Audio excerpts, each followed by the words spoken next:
I'm Jackson Oliver. We have heard some great stories on some wonderful veterans, and I'm not going to let you down with the next veteran, Nick Bratland.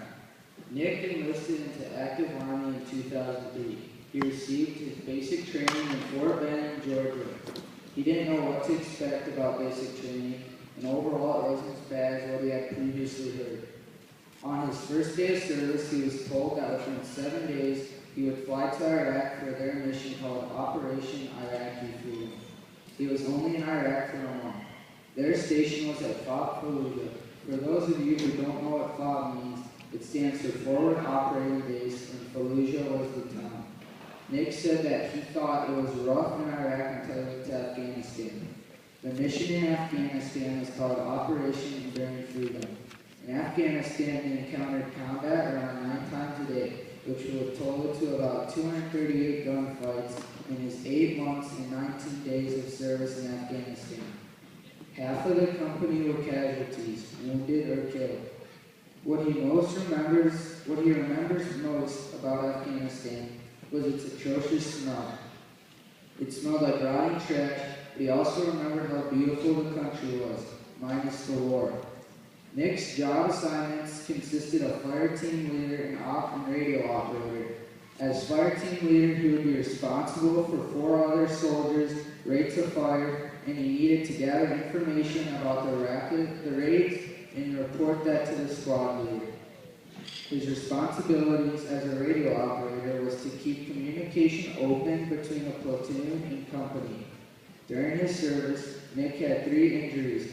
One injury happened when he was on night patrol and they were going to rescue a broken down Humvee. On the mission, they were ambushed and an RPG, rocket-propelled grenade, was thrown. It bounced off the Humvee and detonated in his face. His gear protected him from most of the explosion, but he ended up having pieces of shrapnel in his head and arms. His second injury occurred when another rocket-propelled grenade hit him in the chest. It cracked his chest plate, which was a 7-pound protective plate made of Kevlar and ceramic. It cracked 2 of Nick's ribs and bruised 6. Those injuries seemed bad enough, but the worst injuries Nick sustained was on August 19th. 5 men, including Nick, were driving an up-armored Humvee when they ran over an IED, improvised explosive device. The Humvee was destroyed and Nick and his lieutenant were blown out of the vehicle. Nick, his grenade, and ammunition pouches were all burning. Although he was on fire and was being shot at, he made up his mind right there that he was going to do whatever it takes to not die there. So he climbed up a ridge and found a goat trail to the top of the cliff. His comrades pulled him over the ridge and sought medical attention for him. While waiting for emergency attention, fellow soldiers poured water on him to relieve some of the pain from his burns. He was flown out to a hospital in Germany and then to the San Antonio Brook Medical Center. Unfortunately, 3 of his friends in the Humvee were killed. Most of Nick's right side, including his back, leg, and a little on his face, was burned.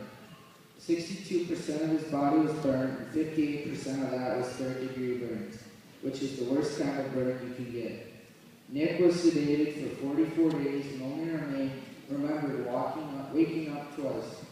One of those 2 times was when he was debrided. Debriding is where they peel the dead skin off so it can heal, and it literally feels like someone is dipping you in hot tar and scrubbing your body with steel wool. Immensely painful. There were 30 men in Nick's platoon, and 24 of them made it back. Nick's experiences made him grow up quickly, and he realized the importance of life and not to get caught up in the petty things that bring you down. For Nick's courageous behavior, he has received 2 Army Achievement Medals, 2 Accommodation Medals, 3 Purple Hearts, and a Combat Infantry Badge. The Combat Infantry Badge is given when you are fired upon and return fire on the enemy. Through all of his strife, Nick still has a positive outlook on life and was very interesting to interview.